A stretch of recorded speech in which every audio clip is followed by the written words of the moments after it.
Assalamualaikum warahmatullahi wabarakatuh. Kerabat Petak Monolog dimanapun Anda berada, berjumpa kembali pada forum diskusi cerdas, diskusi yang menginspirasi insya Allah, yang dapat diambil manfaatnya demi kebaikan yang jauh lebih luas lagi. Pada kesempatan kali ini kita akan berbincang dengan kakak-kakak yang sedang menempuh perjuangan ya, menuntut ilmu, berproses terus-menerus menuju intelektual dan moral yang berkualitas. Dan tentunya dapat kita jadikan inspirasi sehingga dapat memotivasi kita semua untuk terus berproses ke arah yang lebih baik lagi. Untuk itu yang pertama mungkin saya akan menyapa dulu. Halo semuanya. Halo. Halo. Apa? Sehat semuanya ya. Alhamdulillah baik. Sehat. Oke. Mbak Melani, SMA 1 Jogja. Iya, Pak. Oke, kondisi baik-baik saja di sana ya? Alhamdulillah, Pak. Badannya Oke. baik. Saya kurang tahu. Jarak jauh atau sudah tatap muka? Masih jarak jauh. Oh, masih Kemarin jarak sempat jauh. Oke. PTM tapi sempat terhenti karena banyak yang kena juga di Wirabraja. Hampir sama di satu daerah ya, namanya Banguntapan itu juga kebetulan juga sama. Memang untuk sekolah beberapa itu ini ya, apa namanya, sesuai dengan kondisi dan juga situasi masing-masing sekolah. Jadi memang tidak perlu, karena ini situasi ya, walaupun nanti pandemi akan dijadikan endemi, tapi itu perkara lain lagi nanti, jadi kita menyesuaikan saja ya, karena memang situasi dan kondisi seperti itu. Oke, berikutnya Mbak Revanya Syahla, SMA 8, Jogja. Halo. Halo. Sehat ya Mbak ya? Alhamdulillah sehat. Gimana SMA 8? Studi di sana?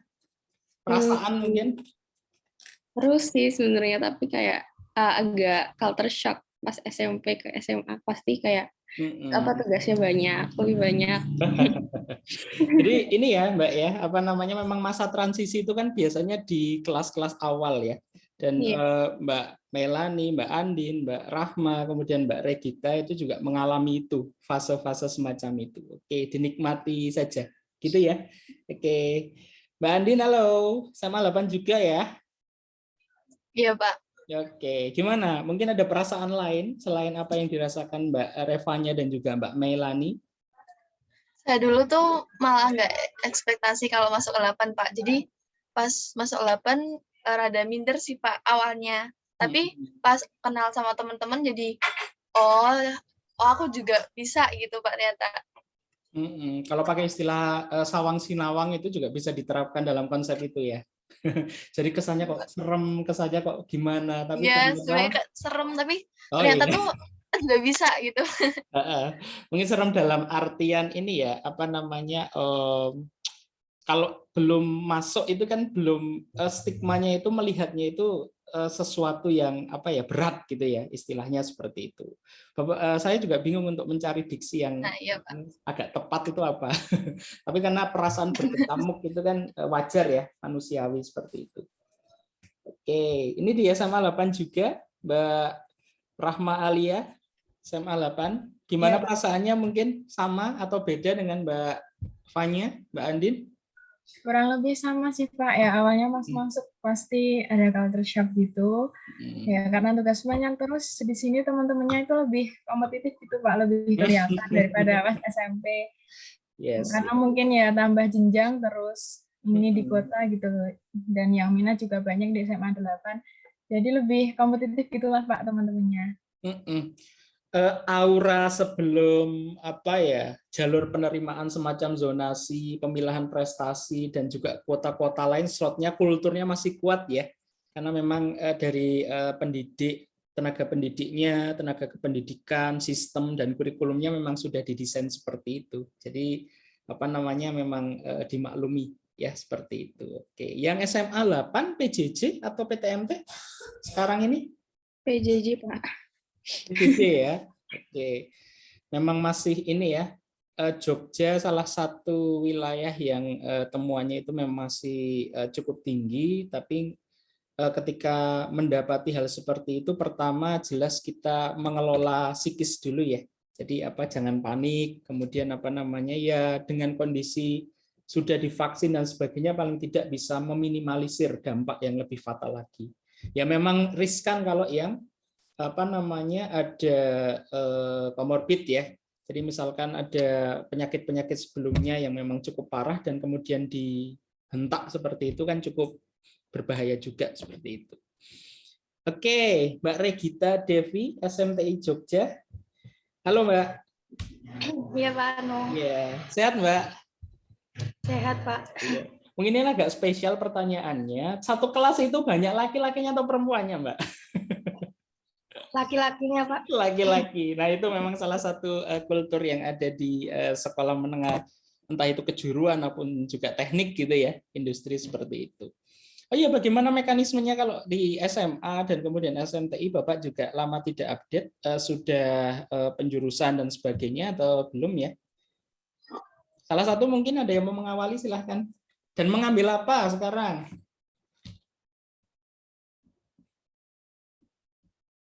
Dari urutan yang ada di sini dulu aja deh, Mbak Melani. Iya, gimana Pak? Bisa diulangi tadi kurang jelas. Oh iya, satu rombel itu berapa Mbak? Satu rombongan belajar itu berapa siswa kurang lebih? Oh, kalau di kelas saya itu ada 36. Karena apa ya, kan kalau di teladan itu kan kelasnya dibagi 3. Ada kelas reguler, kelas OSN, sama kelas riset.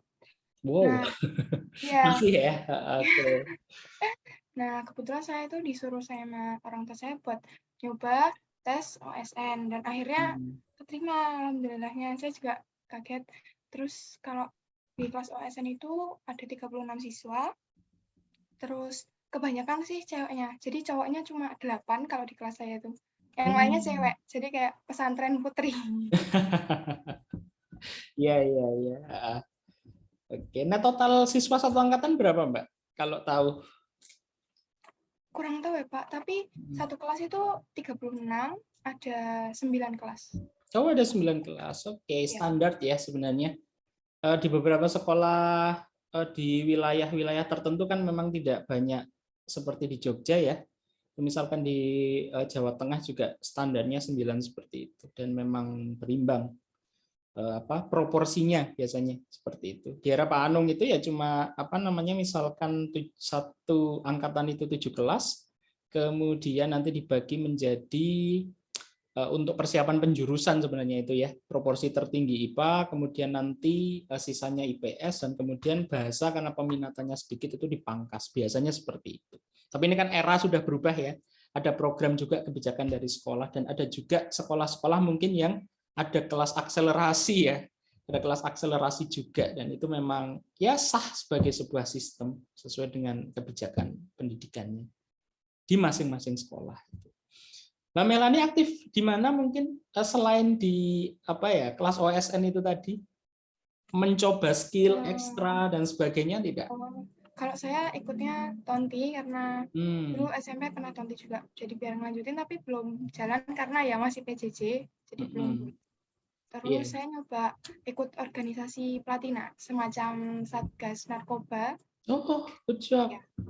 Oke, sip, bagus. Jadi memang salah satu hal yang cukup menarik ya, selama proses selain akademik, silahkan untuk non akademiknya juga silahkan bisa dikembangkan, gitu ya. Oke. Ini kita mengalir saja ya ngobrolnya. Nanti kalau belum dapat jatah, misalkan Bapak terlewat gitu, ya Pak, saya belum dapat jatah, kok nggak ditanya ya. Gitu. Oke, mungkin kita ke Mbak Regita dulu ya, jadi biar nanti zigzag seperti itu. Mbak Regita, halo, mungkin karena memang teknologi industri ya, teknologi industri paling tidak pasti ada pembeda dari sekolah menengah atas seperti itu. Masuk di kelas apa Mbak? Atau jurusan apa gitu? Kimia industri. Gimana? Kimia industri. Oh, kimia industri ya. Nanti kalau lanjut di AK itu juga bisa di Bogor itu ya, Akademi Kimia Analisis itu juga nanti menggunakan konsep. Dulu sudah pernah tak ajarkan belum ya di kelas ini bagaimana membuat istilahnya jembatan keledai, walaupun Bapak tidak sepakat dengan istilah itu ya. Bagaimana dalam tabel periodik unsur-unsur itu kalau dicek ya, ada B, mek, ca, ser, ba, ra. Kemudian digunakan satu kearifan lokal dengan bahasa Jawa. Apa? Bebek mangan cacing seret banget rasanya. Sehingga kita bisa tahu dari magnesium, kalium, dan sebagainya itu juga bisa dipermudah. Gimana Mbak Regita? Asik nggak di sana? Ya, alhamdulillah. Lumayan, Pak. Oke. Mungkin karena memang kalian ada fase di mana akademik itu agak kuat, dominasi terkait sosialnya itu juga bisa dikembangkan sebenarnya ya. Dominasi sosial, bersosial, kemudian ya refreshing itu bukan sesuatu yang salah ya, bukan sesuatu yang haram. Artinya kalian bisa untuk memanage waktunya supaya tidak ada tekanan juga, karena kalian kan juga butuh istirahat ya. Coba lihat beberapa film-film yang sudah mengedukasi terkait itu, Three Idiots, kemudian God of Study itu tadi. Nah, bagaimana proses seperti tadi yang tak tanyakan ke Mbak Melani ya, tidak hanya sekedar akademik saja, boleh ditumbuh kembangkan dengan sesuatu yang di luar akademik gitu. Mbak Regita, ada waktu nggak kira-kira dengan pasti kurikulum didesain untuk mata pelajaran yang cukup spesifik di bidang sains eksak seperti itu ya. Ada ini nggak waktu untuk berorganisasi tadi seperti Mbak Melani, ada Tonti dan lain-lain itu. Gimana? Ada organisasi juga. Oke, ada yang gabung satu lagi. Organisasi. Selamat datang Mas Hafi, SMA 8 juga. Ini agak ngumpul SMA 8 ya. Iya, Pak. SMA 8. Jadi sering papasan juga nanti ya. Ya, kalau agak ke selatan dikit, kemudian di perempatan itu terabas ke mana? Ke barat, kemudian ketemu Mbak Regita, misalkan ketika nanti sudah tatap muka normal gitu ya. Oke, Mas Hafi yang baru hadir, kita mengalir saja ngobrolnya ya. Ini kita memotivasi adik-adikmu yang sedang insya Allah akan berjuang untuk SPD. Ya namanya proses berjuang, apapun hasilnya yang penting sudah diikhtiarkan. Nah, kita bisa lihat nanti dari Mas dan Mbak yang ada di sini, kakak-kakak yang ada di sini, proses belajarnya bagaimana sehingga bisa mencapai fase yang saat ini sedang digeluti seperti itu. Begitu ya Mas Hafi ya. Oke Mbak Regita, pengalaman sedikit mungkin. Suka duka, ya nggak ada dukanya insya Allah ya. Maksudnya menjadi pembeda gitu, karena yang lain sekolah menengah atas gitu di SMTI. Mungkin penjadwalan pelajarannya Pak yang beda. Kalau di sini makanya sistem blok yang tiap 2 minggu sekali tuh ganti mata pelajaran gitu. Antara teori sama praktikum. Iya, memang sistem blok itu salah satu metode yang efektif sebenarnya ya. Cuma karena memang salah satu yang harus dipertimbangkan adalah, kalau di sekolah umum maksudnya, dipertimbangkan adalah bagaimana kesiapan terkait perangkat-perangkatnya dan sesuai dengan capaian-capaiannya. Karena di SMTI pun juga nanti beda dengan yang di SMA. SMA beda dengan yang di SMK. SMK katakanlah ada nanti yang lebih ke dalam tanda kutip klaster semea gitu ya. Klaster semea yang notabene jurusannya itu juga didesain rata-rata peminatnya itu juga pada gender tertentu, perempuan misalkan seperti itu. Nah, itu ada desain-desain khusus memang. Begitu. Oke, yang SMTI nanti kita gali lebih lanjut. Selanjutnya mungkin Mbak Fanya, Mbak Andin dan Mbak Alia. Mas Hafi langsung juga boleh deh karena di satu sekolah gitu. Ini kalian yang ada di sini sering ketemu nggak toh? Lumayan sering sih Pak. Sering Pak Sip-sip lah. Tetap saling komunikasi karena masih di satu, karena kalau Jogja itu lintas kabupaten kota itu kan cepat terakses ya. Oke, nah Bapak dulu Jawa Tengah itu agak jauh ya. Jadi misalkan kalau mau ke Semarang butuh sekitar 3 jam. Kemudian kalau mau ke Kebumen sedikit aja itu juga butuh waktu. Ke Magelang itu juga butuh waktu. Yang justru malah dekat Bapak itu ke Jogja ya. Bapak kan di Purworejo seperti itu. Jadi ya disyukurilah dengan kondisi geografis yang seperti itu. Mbak Fanya, Mbak Andin, Mbak Rahmalia, silahkan ceritakan apa yang menjadi pengalaman menarik ketika masuk di SMA 8? Salah satu dulu mungkin silahkan mengawali.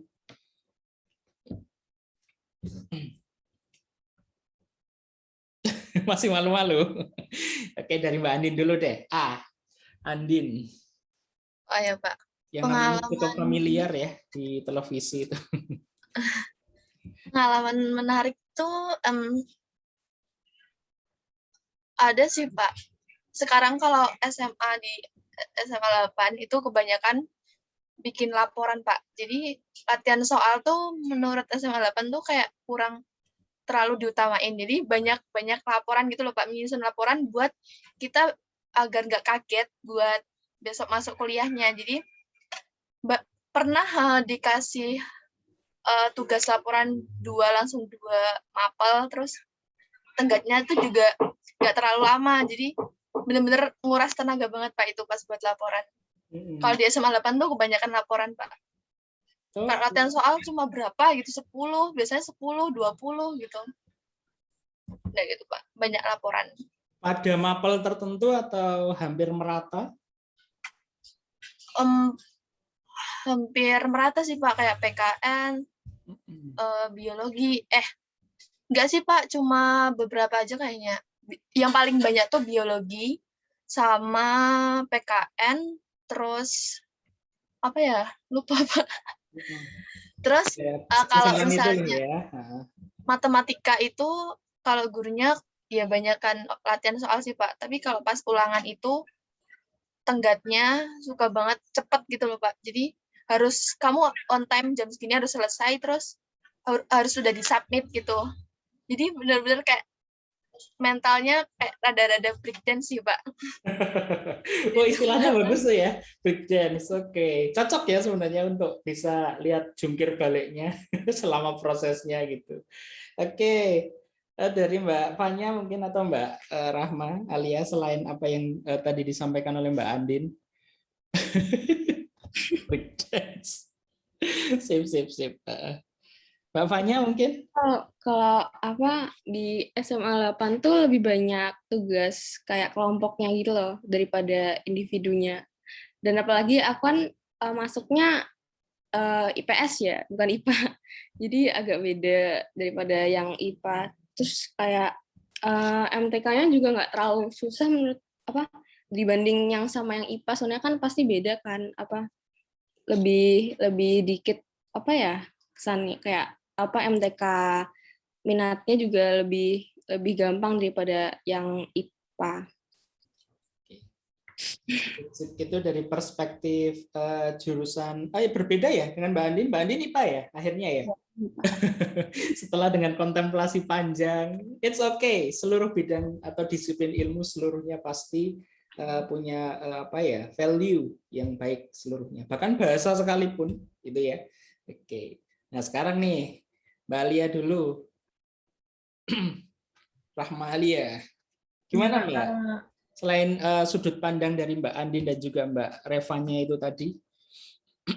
Mungkin nanti juga bisa dilihat pembandingnya ketika dengan di kultur Mbak Melani dan juga di tempatnya Mbak Regita ya. Jadi bisa sharing-sharing, kemudian sharing pengalaman ya. Nggak masalah. Oke. Silakan Mbak Rahma Alia. Ya, terus tadi di SMA 1 juga ada kelas PISA atau SN, dan terus reguler di SMA 8 juga ada Pak kelas bahasa sama kelas penelitian. Tapi itu sifatnya nggak wajib itu Pak. Jadi pas awal semester itu ada form gitu buat ngisi. Kamu mau masuk kelas bahasa atau penelitian, cuman itu sifatnya nggak dijadiin per kelas. Jadi nanti setiap hari apa gitu ada pertemuan, ada meeting. Terus kalau saya sendiri ikut yang kelas penelitian Pak, sebenarnya itu saya juga awalnya nggak sengaja gitu, karena saya pikirkan wajib ya udah, karena saya nggak minat di bidang bahasa, saya ambil penelitian.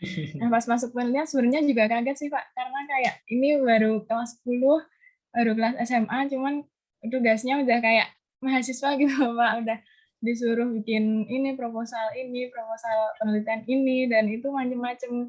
Terus kalau di kelas penelitian itu ada ekstranya, wajib ikut ekstrakir, sama satu lainnya itu bebas. Cuman saya dulunya ambil 2 ekstra, sekarang saya kurangi jadi 1 karena itu lumayan padat gitu Pak.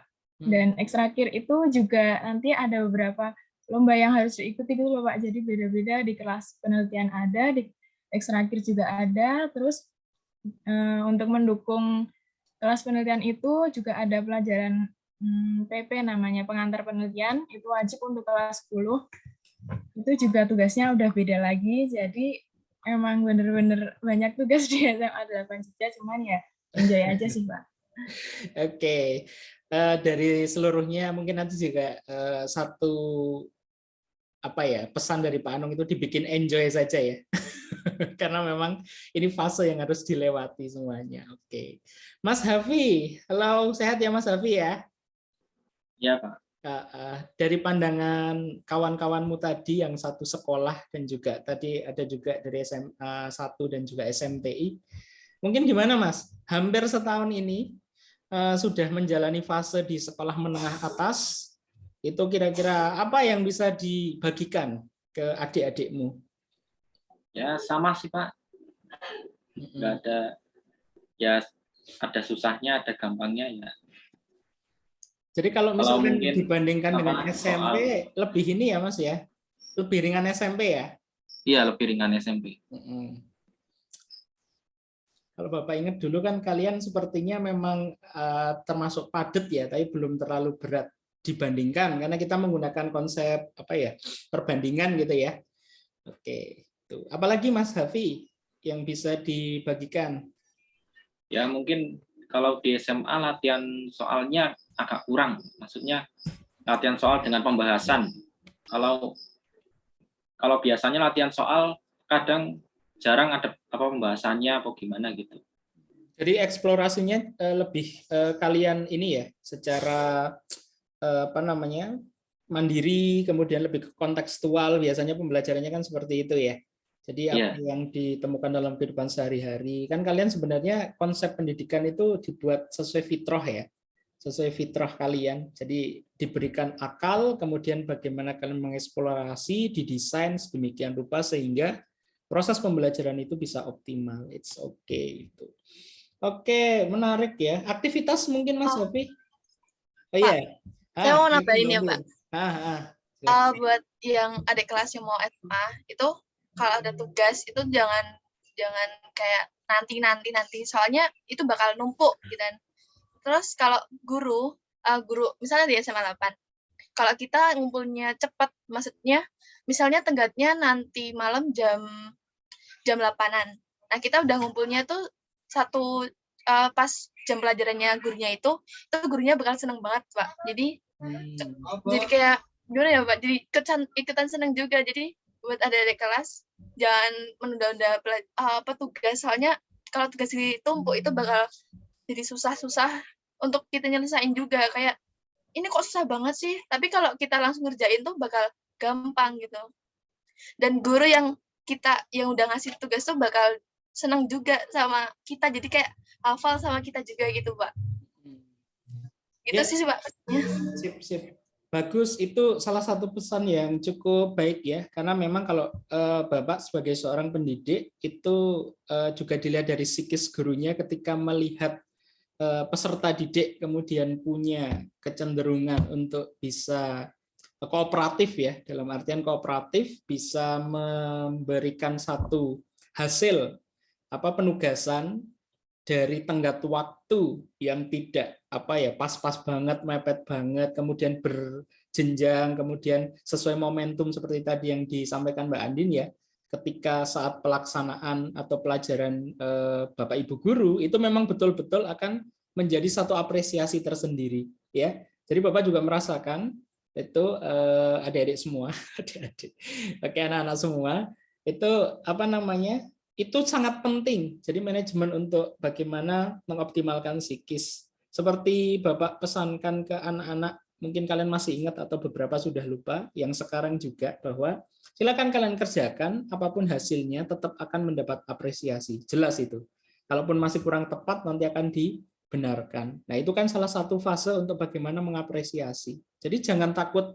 Salah satu value-nya jangan pernah kendor dulu ya. Jadi melihat sesuatu, aduh berat, untuk membuat teks laporan hasil observasi, katakanlah seperti itu. Saya masih bingung Pak dengan bedanya dengan laporan percobaan? Oh, kebalik ya, ingin buat laporan percobaan, kok masih terjebak dengan laporan hasil observasi, masih terjebak juga dengan teks deskripsi. Nah, kita tahu salahnya dicoba dulu, seperti itu. Salah satunya itu. Oke, betul itu Mbak Andin. Dari proses manajemen untuk bisa memberikan performa terbaik, salah satunya adalah masalah tenggat waktu. Jadi jangan terlampau mepet gitu. Karena memang masih ada yang mensalahartikan, Mbak, Mas, semuanya yang di sini. Di deadline hari atau tanggal sekian yang ngumpulnya pada saat itu, syukur-syukur kan sebelum, ya. Jadi ada tenggat itu kan untuk ada fase kalian itu berproses, sebelum itu justru lebih baik. Katakanlah lebih, itu ya pasti ada catatan tersendiri, ya pasti ada catatan tersendiri yang nanti berbeda dengan yang proses di awal, begitu.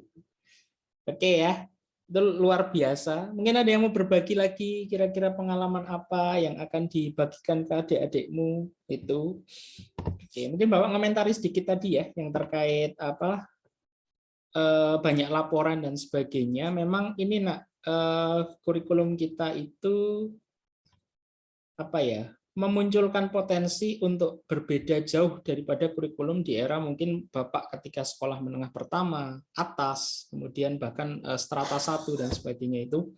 Kenapa? Karena memang desainnya untuk memicu keterlibatan siswa untuk lebih aktif. Nah, K13 itu sebenarnya memulai dari situ, ya. Kemudian akhirnya ada beberapa apa namanya ya istilahnya ya. Ini untuk adik-adikmu supaya siap juga nanti menghadapi perubahan yang sedemikian pesat, bahkan tadi ada diksi sedikit ya, atau redaksi sedikit untuk menyampaikan bahwa seperti kuliah.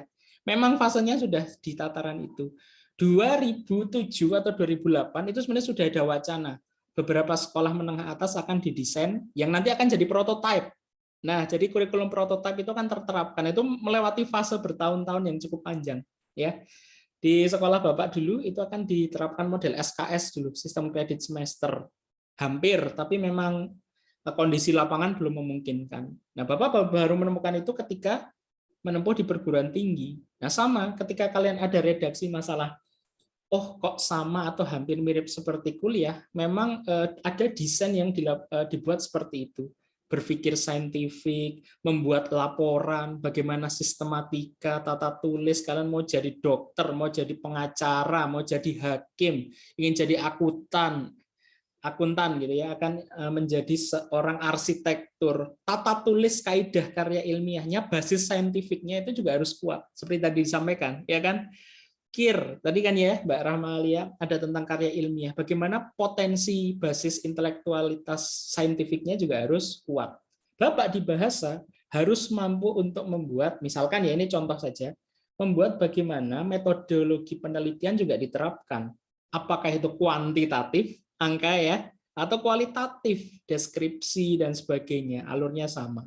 Ya, apalagi di kalian ada yang kelas OSN, ada yang apa tadi kimia ya, teknik kimia, kemudian di IPA, bahkan di IPS Mbak Fanya, bahkan di IPS pun basis saintifiknya itu sangat penting ya. Apalagi besok kalau Mbak Fanya menekuni di akuntansi misalkan ya, bagaimana rumusan supaya tidak kena delik korupsi, CDMA ya, bukan CDMA-nya GSM itu dulu ya, model seluler. Tapi corruption is discretion minus accountability. Harus tahu karena apa? Karena nanti berkaitan dengan pola pikir saintifik. Nah, adik-adikmu ini yang sedang menyaksikan acara ini, besok paling tidak, oh iya ada yang bergabung Mbak. Tak pin dulu. Halo Mas Okto, sehat ya? Alhamdulillah sehat Pak. Oke, ini diskusi sudah dimulai, mengalir saja ya Mas Okto ya.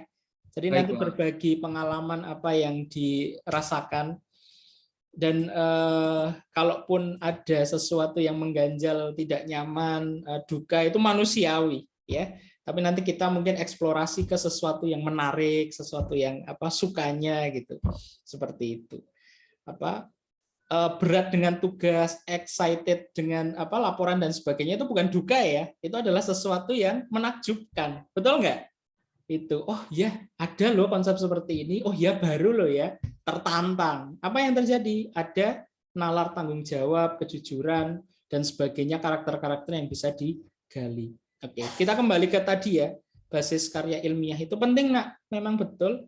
Makanya sebenarnya adik-adikmu ini sudah Bapak pesankan bahwa nanti terkait kebahasaan tata tulis dalam setiap mapel, dalam setiap jenjang, dalam setiap apa ya istilahnya satu bidang ilmu pasti akan digunakan ya. Oke, Bapak berbicara sebagai seorang guru bahasa yang sudah menekuni itu bahkan beberapa kali meneliti, memang seluruh disiplin itu digunakan. Tidak mungkin akan ada penelitian bahasa yang tidak bisa memahami tentang statistik. Betul?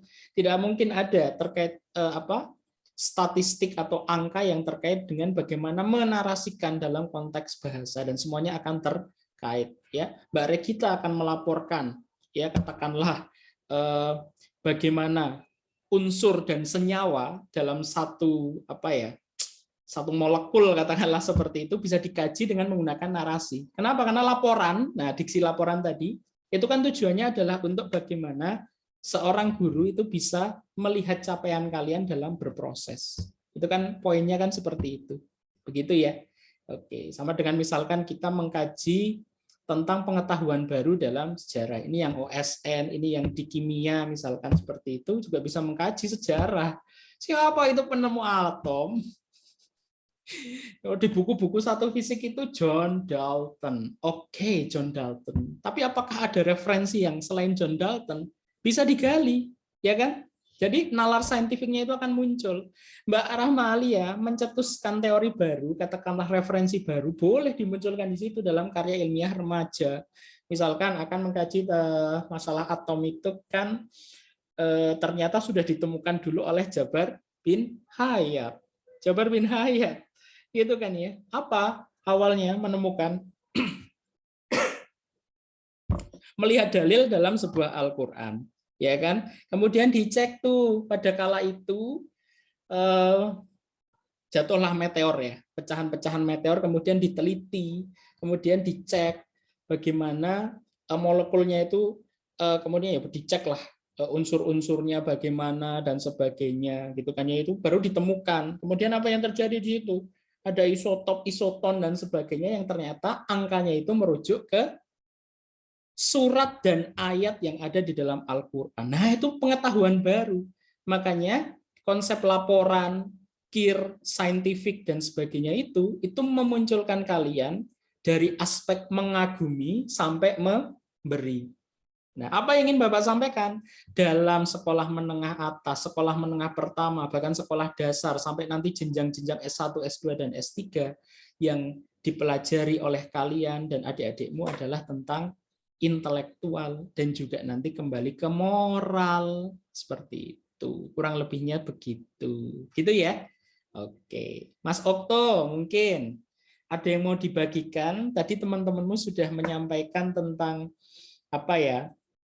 beberapa hal yang menjadi pembeda ketika sekolah menengah pertama. Mas Okto mungkin ingin berbagi sesuatu yang menakjubkan. Ini alhamdulillah ada temennya ya, Mbak Mailani.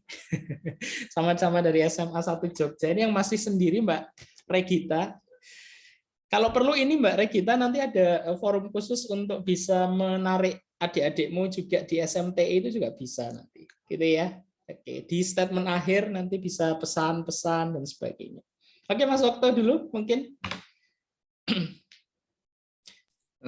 Izin pertama, jumlah muridnya itu banyak dan mayoritas pada ramah, Pak. Ramah? Oke. Ya, asik juga, Pak. Asik ya? Ya, Pak. Oke. Ini bukan membandingkan dengan kelas 9A dulu ya? Tidak. Oke. Tentunya ada satu kultur sosial, budaya yang cukup bisa diambil gitu ya Mas Okto ya poinnya ya. Oke. Ya, sama asik. Bapak masih ingat kalau tidak salah Mas Okto itu ada satu bidang yang digeluti terkait musik ya? Benar, Pak. Bagaimana Mas? Bisa tereksplorasi tidak di SMA 1 Jogja? Alhamdulillah bisa, Pak. Oke, ikut ekstra? Iya, Pak. Oke, jadi ekstrakurikuler salah satu yang bisa mendorong kita untuk bisa punya skill ya dalam aspek bidang minat budaya, bahasa, seni. Jadi tidak melulu misalkan yang di OSN juga tidak boleh bermain musik kan tidak ya. Kemudian yang di IPS tidak boleh belajar sains itu kan juga tidak ya. Yang di IPA tidak boleh belajar akuntansi, geografi, sejarah, sosiologi itu kan juga tidak ya. Jadi artinya memang seluruh ilmu sebenarnya terintegrasi. Nah, ini Bapak sedang menyampaikan sedikit pesan juga untuk adik-adikmu, itu bagaimana bahwa seluruh disiplin ilmu itu nanti terintegrasi ya. Karena kan sudah ada rumusan yang jelas gitu ya, dan seluruhnya bisa bermanfaat. Dan kemudian yang ingin menekuni di bidang apapun lah, itu nanti silakan untuk bersiap-siap atau ancang-ancang dan mengukur kapasitas diri ya, mengukur kapasitas diri, komunikasikan dengan baik dengan orang tua. Wajar orang tuamu pingin apa gitu ya, wajar, manusiawi. Dan kemudian kita ingin apa atau berada dalam posisi apa itu wajar gitu ya. Oke, Mas Okto, selain ramah, asik, kemudian hobi musiknya juga terfasilitasi, mungkin ada hal lain yang menjadi sisi-sisi yang belum disebutkan tadi. Oke, karena tadi Bapak melihat kultur akademiknya berbeda, kultur sosial juga berbeda. Mungkin yang lain Mas Okto, dari sudut pandang lain. Selain uang saku nambah banyak ya. Beberapa itu juga kemarin sedih Pak, kenapa kalau PJJ? Ya karena uang sakunya jadi tidak bertambah. Karena kalau misalkan tatap muka itu kan ada ini ya untuk bekal, untuk transportasi dan sebagainya. Apa Mas Okto? Ingin menjawab Pak, semisal kultur agamis Pak. Oke, kultur agamis ya. Tadi sebelum Mas Okto gabung sudah Bapak sampaikan ke Mbak Melani beberapa tahun silam Bapak sering juga mengisi ini ya, beberapa aktivitas alumnus sana ya. Aktivitas alumnus SMA 1 kan ada yang sekarang juga jadi dosen di Unjani, kemudian alumnus UGM itu kan beberapa. Itu memang kultur yang paling terasa salah satunya di SMA 1 Jogja. Bukan berarti yang lain tidak ya. Salah satunya yang kental terasa memang di situ dan terjaga sampai sekarang. Walaupun sebenarnya entah itu di SMTI 1, 3, 8, 2, 9 dan sebagainya itu biasanya sekolah-sekolah yang berbasis akademiknya yang bagus itu selaras, serasi dan seimbang dengan kultur religinya yang juga cukup kuat. Biasanya seperti itu, ya. Karena memang sekolah negeri memang basisnya kan memang didesain untuk umum ya, umum, dan kemudian seluruh agama, keyakinan bisa masuk, kemudian dibuatkan kurikulum, difasilitasi sedemikian rupa. Tapi memang salah satu yang bisa dikuatkan, salah satunya terkait unsur religi itu tadi ya, karena memang ada pembanding dari jenjang sebelumnya dan juga jenjang setelahnya. Begitu. Oke. Selain religi, Mas, selain unsur-unsur keagamaan gitu, ikut kerohanian Islam mungkin, Mas Okto? Izin menjawab, ya Pak. Iya, alhamdulillah. Baik. Jadi tadi Bapak sampaikan kan seluruh bidang minat, bakat dan sebagainya terfasilitasi apabila yang lain seperti hal-hal yang sifatnya agama dan sebagainya diikuti boleh ya. Jadi misalkan temanmu belum bergabung, katakanlah seperti itu. Apa ya istilahnya ya? Cipratkan atau berikan satu tularkan sesuatu ilmu yang kira-kira bisa bermanfaat ya. Karena seluruh apapun yang ada di bumi kan istilahnya gini ya, gunakan perspektif langit terhadap seluruh peristiwa yang ada di bumi. Itu kan menjadi salah satu tolak ukur di mana Mas Okto mungkin menentukan sikap atau pilihan menuju ke aspek religi seperti itu.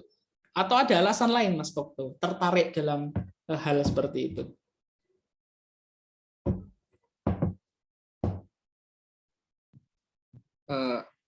Ingin itu Pak, selain menambah relasi juga menambah pengalaman organisasi juga Pak. Oke, betul. Relasi sangat penting, pengalaman akan sangat penting ya, begitu. Jadi adik-adikmu yang menyaksikan tayangan ini, harapan Bapak dengan melihat kakak-kakakmu ini ya, yang secara akademik sudah berproses kemarin, yang saat ini sedang kalian jalani seperti itu. Bapak ingin menyampaikan bahwa seluruh proses itu nanti akan membuat kalian punya tahap lanjut atau nalar berpikir, saya akan kemana, saya akan berproses apa, bagaimana kita akan mempersiapkan itu semua. Ya, kelas OSN, kelas kimia, kemudian kelas IPA, kelas IPS, seluruhnya adalah bidang disiplin ilmu secara umum yang butuh pemikiran, yang butuh nalar seluruhnya. Betul ya? Kita sepakat itu semua ya. Dan itu basisnya ke intelektual. Dan dari intelektual itu akhirnya nanti langsung ke yang perlu dijaga, salah satunya adalah moral, ya. Karena pendidikan itu tidak serta-merta untuk sekedar mendapatkan nilai. Nih 90, nih 100 pengetahuan. Nih saya terampil, soft skill saya itu pinter untuk bisa meneliti alga hijau, alga coklat, ya kan? Bagaimana komposisi formalin supaya bisa lebih ini apa namanya? Keawetannya, bagaimana spiritus, ya kan, fungsinya bagaimana, kan tidak mungkin ya spiritus itu diminum, akan ada saraf yang terganggu gitu kan ya, dan sebagainya. Nah kira-kira kan itu ranah intelektual. Nah moral, salah satu yang disampaikan oleh Mas Okto itu tadi adalah tentang bagaimana kita juga mengupgrade kapasitas kita dalam hal atau value yang utama, yakni tentang nilai-nilai yang ada dalam agama, ya, dalam agama. Sama seperti tadi yang sederhana saja ya, dari sains, kemudian apa namanya sosial, itu kan seluruhnya ada ya. Hablum minan nas, kemudian dalam konteks sosial, bagaimana dalam konteks sains melihat sesuatu dari memahami, mengagumi sampai dengan memberi. Iya kan? Iya kan? Ini dalam konteks apa? Sains loh ya. Jadi wajar. Kok indah ya? Kok bagus ya? Kok nyaman ya? Ada gerakan hati untuk bisa memberi. Itu manusiawi. Nah, Bapak tidak melihat objeknya apa gitu ya. Silahkan kalian tentukan sendiri objeknya apa. Tapi yang jelas dari mengagumi sampai dengan memberi itu berproses. Ada fasenya gitu. Begitu ya. Oke. Ada yang mau berbagi lagi? Silahkan. Selama di sekolah menengah atas hampir 1 tahun ini. Ini suara tahu bulat nggak masuk ya? Ada yang lewat. Oke. Mas Hafi. Halo. Ya, Pak. Oke, temanmu sekelas ada yang di SMA 8 juga nggak? Ada, Pak. Ada. Siapa saja? Udah, Pak. Hah? Udah Aisyah. Oh, udah di situ Ya, ya. Pak. Oke. Kelasmu tuh kalau nggak salah itu siapa ya? Lentra, Rizky Van itu ya? Iya. Oke. Oke. Agak hafal. Oke. Kemudian untuk yang lain mungkin dengan teman-teman sekelas itu yang dulu. Oke. Sip. Baik. Teman-temanmu yang dulu itu seling berkomunikasi, berinteraksi, ada tambahan-tambahan yang kira-kira menarik mungkin gitu. Mbak Melani coba Mbak. Ada kisah yang menarik mungkin. Lucu tidak masalah ya. Lucu tidak masalah. Oke. Okto Pak yang lebih banyak organisasi. Dia lebih banyak relasinya timbang saya. Oh iya. Selain Kelas sama Okto. Selain organisasi mungkin Mbak Mei ada lagi yang lain mungkin yang bisa kita gali. Oh, untuk temannya juga sih Pak. Oke, teman. Oke. Kita ya Pak. Untuk temannya itu kok di sana itu apa ya? Beda banget sih gitu sama SMP. Saya juga kaget pertamanya. Saya harus nyari temen yang benar-benar gimana ya, cocok gitu sama saya. Bukan dari luarnya aja, tapi dari mungkin kita ceritanya, terus dari apa ya, gimana kehidupannya dia sehari-hari, mungkin dari gimana ya, kan kita cari teman juga buat untuk semangat biar belajarnya gitu loh Pak. Kadang tuh ada teman yang mungkin saya ngajak untuk belajar bareng, tapi dia tuh selalu bilang nanti aja gitu loh. Jadi kayak saya tuh kurang nyaman gitu sama temen yang kayak gitu.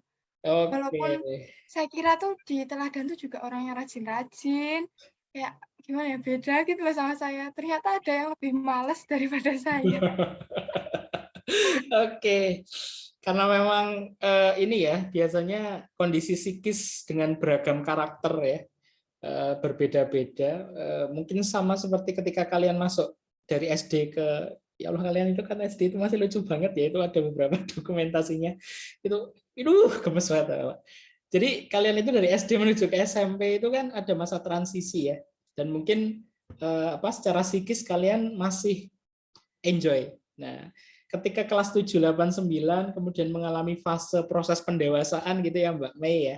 Kemudian dihadapkan pada kita harus switch lagi ke lingkungan yang baru, latar belakang yang beragam, betul ya. Kondisi psikis saat itu anak-anak kalian itu kan sebenarnya masih dalam masa transisi ya. Masih mencari jati diri, saya itu mau menekuni apa, saya itu bagaimana, kalau terlampau jauh saya itu akan ingin berkarir apa, gitu kan ya, atau mungkin punya gambaran saya besok akan mencari pasangan seperti apa. Itu fitrah, itu manusiawi ya, dan itu wajar, tinggal dikelola saja ya, gitu. Dan kemudian secara geografis juga ya Nak ya, kan satu temanmu itu bisa jadi orang bangun tapan, bisa jadi juga orang pleret, bisa jadi juga orang nun jauh di sana nggak tahu gitu ya, Bangun Harjo, kemudian apalah wilayah-wilayah yang di Sleman, wilayah-wilayah yang di kota gitu kan ya, dengan kondisi yang berbeda-beda. Memang salah satu yang harus kita jeli itu adalah bagaimana kita mengelola ya. Ini dikelola karena perbedaan itu dikelola. Boleh sekali-kali shock terapi, boleh sekali-kali menasehati. Aku nggak suka yang kayak gini gitu, supaya nanti ada keterbukaan gitu ya. Jadi semacam itulah Nak lah. Jadi ini petuah dari pengalaman saja ya, karena Bapak juga pernah SMP juga, pernah juga SMA gitu, tidak serta-merta langsung beduntuk ngajar kalian, kan ada fase yang dilewati, dan itu pengalaman yang bisa Bapak sampaikan, semacam itu ya. Kalau tadi dari Mbak Melani sudut pandangnya adalah sosial, budaya gitu ya. Kemudian tadi Mas Okto dari perspektif organisasi juga, sosial juga. Mungkin dari perspektif lain. Mbak Rahmalia, mungkin Mbak Regita, Mbak Fanya, Mbak Andin, silakan ada yang mau berbagi. Kalau karakter guru juga beda-beda ya. Karena misalkan Bapak satu mapel saja dengan nanti guru-guru yang lain itu juga berbeda-beda. Gitu kan ya. Mungkin kalau yang ibu-ibu itu nanti lebih ngemong dengan menggunakan kata-kata mutiara. Kalau Bapak kan laki-laki ya mungkin lebih to the point. Ya nyaman dan nggak nyaman itu relatif. Kita tidak bisa mengatakan bahwa bakso itu haram karena kita senang mie ayam, gitu ya. Kecuali kalau baksonya dalam kondisi atau bahannya tidak sesuai dengan ketentuan agama kita misalkan. Nah itu beda. Jadi mie ayam, bakso ya selera, masalah selera. Ya. Dan like and dislike, suka tidak suka itu niscaya, sunatullah. Gitu. Mbak Melani merasa tidak nyaman, manusiawi, wajar. Gitu. Ternyata ada yang lebih malas dari aku ya. Waduh, malas saja bisa di SMA 1 ya gimana enggak gitu kan ya. Mungkin di SMA 0. Kan di atasnya 1 0 atau negatif berapa gitu. Oke ya. Oke, mungkin dari perspektif lain Mbak Regita coba deh, Mbak Regita. Ini kan teman-temannya cowok rata-rata, itu komunikasinya bagaimana? Ya, mungkin gimana ya, Pak? Itu sih, kan di kelas juga banyak cowoknya. Berapa ya? 24. Terus yang cewek tuh cuma 8. Oh, lumayan ya. Sepertiganya itu. Oke. Mungkin itu sih, ya kayak lingkungannya jadi kayak gitu, campur sama cowok, kebanyakan cowok yang mendominasi kelas gitu. Oke. Terus sih Pak, kayaknya itu tuh. Jadi adik-adikmu paling tidak bisa melihat satu proses pembelajaran ya, bahwa kita bisa beradaptasi harus dengan kondisi-kondisi yang mungkin tidak ideal. Tidak ideal itu dalam artian bukan berarti buruk ya, tapi berbeda dengan lingkungan yang sudah terbiasa kita jalani. Gitu ya. 24 dengan 8 itu kalian cuma sepertiganya ya. Ya. Jadi paling tidak itu proses mengelola saja ya. Proses mengelola itu kan nanti jadi penting. Mbak Regita sudah Sudah lebih dari sebulan kan ya, dari fase awal masuk itu pasti sudah ada pengelolaan bagaimana manajemen emosi. Karena laki-laki dan perempuan itu beda ya Nak ya. Kalian yang perempuan itu Mbak itu lebih dominan ke perasaan, dan Mas Hafi, Mas Okto itu lebih dominan ke logika. Jadi nanti memang tidak akan sinkron, tapi bisa dikelola. Sangat bisa dikelola. Perbedaan itu bisa dikelola. Bahkan mungkin karakter Bapak dengan Okto, dengan Hafi itu beda-beda. Ya, Okto lebih suka mungkin misalkan musik-musik klasik misalkan, Bapak berbeda, ya, dangdut misal seperti itu. Kemudian Hafi, kamu apa Mas? Bidang atau minatnya di apa Mas Hafi? Ya, nggak tahu sih Pak. Tapi kalau sebagai hobi gitu, minatnya lebih ke sejarah. Oke, sejarah bagus ya. Jadi seperti tadi Bapak melihat apa ya, nalar saintifiknya kan sudah ada harusnya Mas Hafi ya. Apa iya ya dulu yang menemukan apa namanya mesin uap itu James Watt? Apakah betul Oliver dan Wilbur Wright atau Wright bersaudara itulah penemu pesawat asal mulanya? Itu kan ya, itu kan nanti juga bisa dikaji karena di eranya Ibnu Sina, Al-Khawarizmi itu kan sebenarnya sudah ada duluan ya. Tapi memang sejarah mengangkat, sama dengan misalkan perang sekarang Rusia dengan Ukraina, itu kan ya, kita tidak akan pernah tahu sejarahnya ketika kita tidak menggali. Bahkan ada yang sifatnya agak rasis ya dari media Barat bahwa Ukraina tidak layak diserang karena lebih beradab dan dari fisik lebih bagus. Nah, kita lihat juga apa yang dilakukan Israel terhadap Palestina. Nah, itu akhirnya sejarah kita buka, ya kan? Itu dari apa? Saintifik, nalar kritis, betul nggak? Iya. Mau yang OSN atau tidak OSN itu akan tersetting, ya. Mau masalah kimia dan tidak kimia misalkan seperti itu juga akan tersetting. Gitu. Itu. Tidak ada yang salah ketika Mbak Andin misalkan yang di IPA mempelajari atau menekuni tentang geografi gitu kan ya, sosiologi, apa makna status, apa makna peran, itu nanti bisa tahu, ya. Oke, kurikulumnya kan nggak salah juga Mas Hafi. Mas Hafi IPA atau IPS? IPA. IPA. Tidak salah juga misalkan tahu tentang Pithecanthropus erectus, Meganthropus paleojavanicus, dan juga Homo. Ya kan? Semacam itu. Jadi seluruh ilmu bisa terintegrasi. Jadi poinnya adalah tentang adaptasi itu tadi ya. Pengalaman Mbak Regita Devi yang ada di SMTI dengan jumlah satu kelas yang cukup timpang, 24 laki-laki, 8 perempuan, bagaimana bisa mengelola itu dengan baik. Ya, karena memang kalau misalkan perempuan itu lebih ke perasaan, ya dikelola perasaannya. Ya nyaman dan nggak nyaman, dari 8 itu dibuat nyaman. Dan kan nanti kalau masalah penugasan kan bisa saling terintegrasi ya. Jadi saling bisa berkomunikasi. Jangan-jangan logika perempuan perasaan itu tidak lebih apa ya teliti dibandingkan nanti minta bantuan kepada mas-mas atau teman-teman yang ada di kelas tersebut. Gitu ya. Oke. Mbak Andin, Mbak Rahma Alia, coba ada sesuatu sudut pandang lain nggak selama proses? Sebelum nanti kita akan coba apa ya elaborasikan ya dari proses ini, kalian value apa sih yang bisa didapat dari proses itu sebenarnya? Apakah itu mengupgrade kapasitas atau tidak? Ya, itu seperti itu. Mbak Andin dulu deh.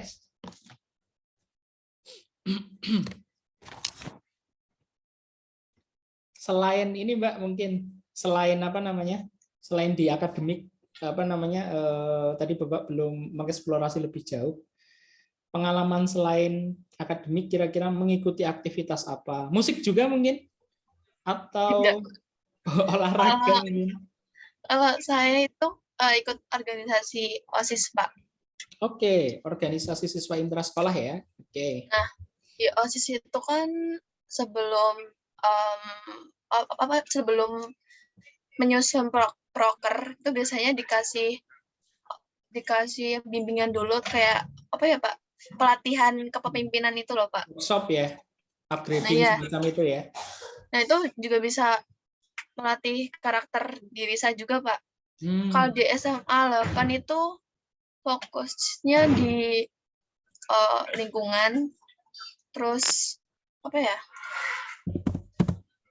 Banyak ya Pak, sama 8 bingung aku Pak. Aduh. Peminatan atau apa bidang-bidang sisi gitu ya? SMA 8 tuh pokoknya fokusnya tuh di lingkungan kayak itu loh Pak, apa namanya, Adiwiyata.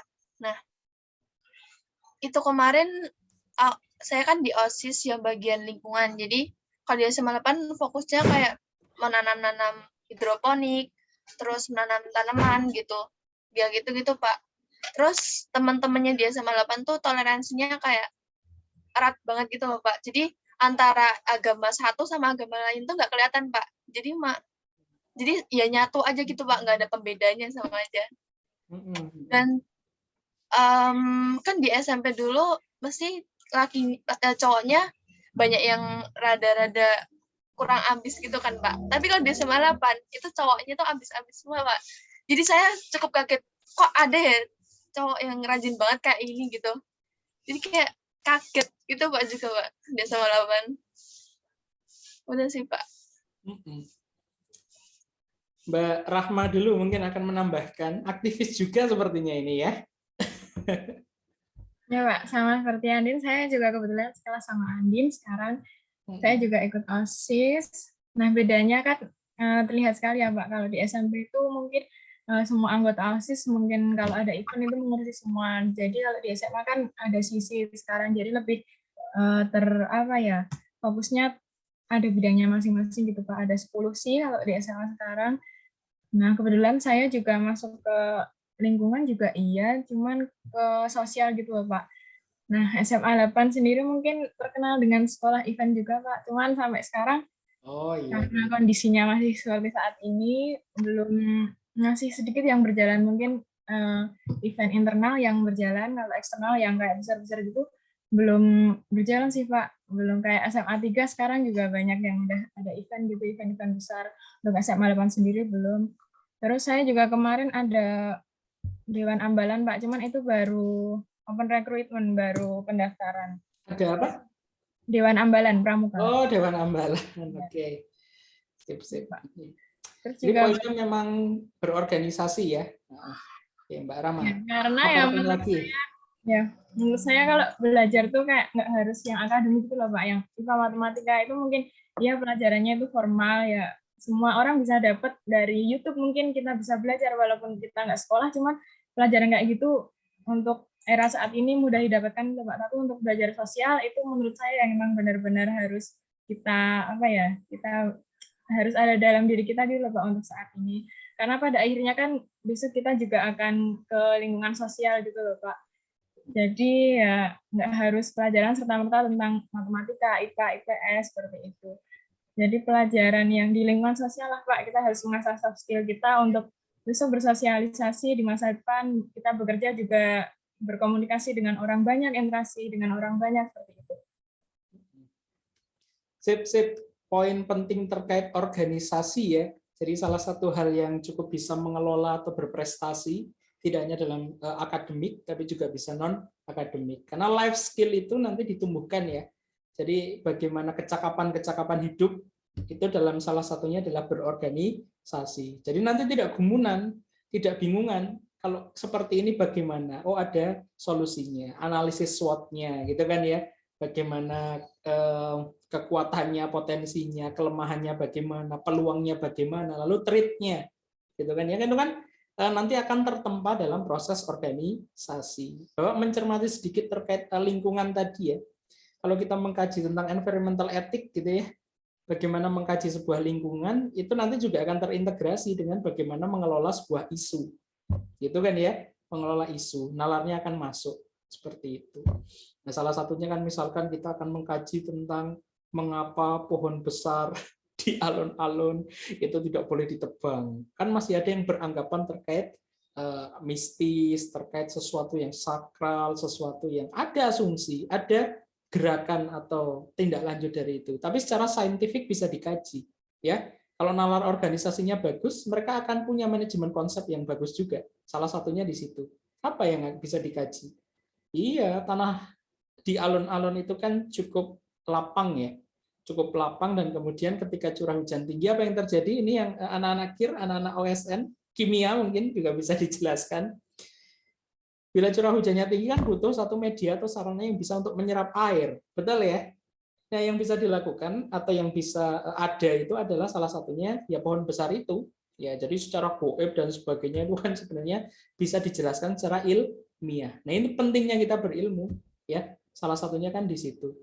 Coba lihat di lokasi-lokasi penambangan, lokasi-lokasi penebangan hutan secara liar. Apa yang terjadi ketika pohon ditebang? Longsor, banjir, betul ya? Jadi kan sebenarnya secara saintifik bisa dijelaskan. Peduli terhadap itu, berorganisasi, kemudian memberikan satu edukasi yang baik. Memilah sampah yang sederhana, SMA, SMPI, itu sudah ada pemilahan sampah belum? Organik, anorganik. Sudah? Yang mungkin sudah pernah belajar gitu? Ada beberapa sekolah yang sudah ya. Ada beberapa sekolah yang sudah. Memang kalau di sekolah kita dulu, sekolahmu dulu, gitu kan ya, itu memang belum terpilah karena memang satu dan lain hal ya. Tapi ada beberapa sekolah yang sudah menerapkan proses memudahkan reuse dan juga recycle itu loh, ya. Kalau daun dimasukkan kemana, plastik kemana, gitu kan ya, itu kan sebenarnya sudah ada pemilahan seperti itu. Oke, Bapak mencermati tadi tentang organisasi itu betul-betul penting ya. Salah satu pesan yang bisa didapat oleh kakak-kakakmu tadi adalah tentang bagaimana berproses dalam berorganisasi sehingga bisa memanage sesuatu itu dengan baik. Mungkin ada tambahan, silahkan. Mungkin di bidang olahraga sih Pak, kalau misalkan di IPS itu kan kebanyakan pasti suka olahraga ya, karena teman-teman saya tuh kayak pasti ada yang ikut olimpiade kayak tenis atau basket gitu. Jadi kayak dan orang-orangnya tuh dari jauh-jauh gitu loh Pak, kayak misalnya tinggalnya di Sleman tuh jauh-jauh cuman ke SMA 8 karena SMA-nya kan bagus termasuknya. Oh iya, bagus itu salah satu bidang yang tadi belum sempat tersebut ya, terkait olahraga. Karena olahraga juga menjadi salah satu bidang yang bisa kita optimalkan dalam proses prestasi ya. Dan kita jangan pesimis seperti itu. Nah, itu adikmu ada yang kemarin itu berapa kali dapat prestasi juga nak di olahraga itu ya, kelas 9 apa ya, C kalau tidak salah, Nabil itu ya. Ditekuni saja. Jadi memang kita melihat prestasi tim nasional Indonesia katakanlah dalam aspek sepak bola, tapi bukan berarti kita pesimis terus kita nggak bisa berprestasi gitu ya. Katakanlah ada manajemen yang kurang baik di pengelolaan organisasinya, tidak bisa kita menafikan bahwa potensi atau bakat itu boleh untuk dikembangkan. Gitu ya. Oke, kan kalau timnas main itu kan sebenarnya gregetnya luar biasa ya. Ketika kalah mungkin ada kekecewaan, itu wajar manusiawi. Tinggal bagaimana kita mengelolanya. Olahraga, salah satu aspek yang bisa diprestasikan ya, bisa lebih dikuatkan dalam konteks mendapatkan sesuatu yang ya katakanlah menunjang performa, skill dan sebagainya. Karena kesehatan itu kan sebagian dari iman juga ya, ada istilah seperti itu ya. Mensana in corpore sano juga, di dalam tubuh yang sehat terdapat jiwa yang kuat. Ya, itu kan sangat berkorelasi ya. Tubuh sehat untuk ibadah enak, untuk masuk asupan gizi juga bisa masuk, kan tidak muntah ya. Itu kan ya, tidak membalik gitu kan ya. Kemudian untuk belajar juga asyik gitu ya. Dalam konteks Ustadz Okto Raihan itu kan nanti adalah tentang bagaimana konsep tawazun. Bagaimana konsep tawazun keseimbangan itu bisa terjalin. Begitu ya? Oke. Konsep tawazun itu apa? Berimbang ya. Jadi Mbak Melani, Mbak Fanya, Mbak Andin, Mbak Rahma, Mbak Regita, Mas Hafi, Mas Okto itu belajar secara akademik, non akademiknya juga terjalani. Mas Okto masih bisa senang musik. Mbak Fanya lihat teman-temannya dalam aspek olahraga juga baik. Mbak Andin, Mbak Alia, Mbak Melani, Mbak Regita, Mas Hafi misalkan dalam konteks organisasi misalkan, pengelolaan sosial dan sebagainya itu kan juga semuanya harus berimbang. Artinya ada balance ya. Ada balance ya seluruhnya dan memang harus bisa dikelola dengan baik. Nah, oke, mungkin ada lagi yang mau disampaikan terkait ya pengalaman ngalir saja apa yang diingat, apa yang dirasakan gitu. Memang ada beda ya sekolah menengah pertama dengan sekolah menengah atas. Atas itu dalam artian bisa kejuruan, bisa teknik industri dan sebagainya. Tapi kira-kira dari kalian yang ada di sini, value apa sih yang bisa kalian sampaikan ke adik-adikmu supaya nanti bersiap, khususnya dalam proses mereka sedang berjuang saat ini, ya, mereka sedang mengikhtiarkan yang terbaik, ya. Sudah 3 kali tryout dari tayangan ini dibuat uji coba, kemudian masih ada sisa 2 uji coba lagi dalam kondisi pandemi.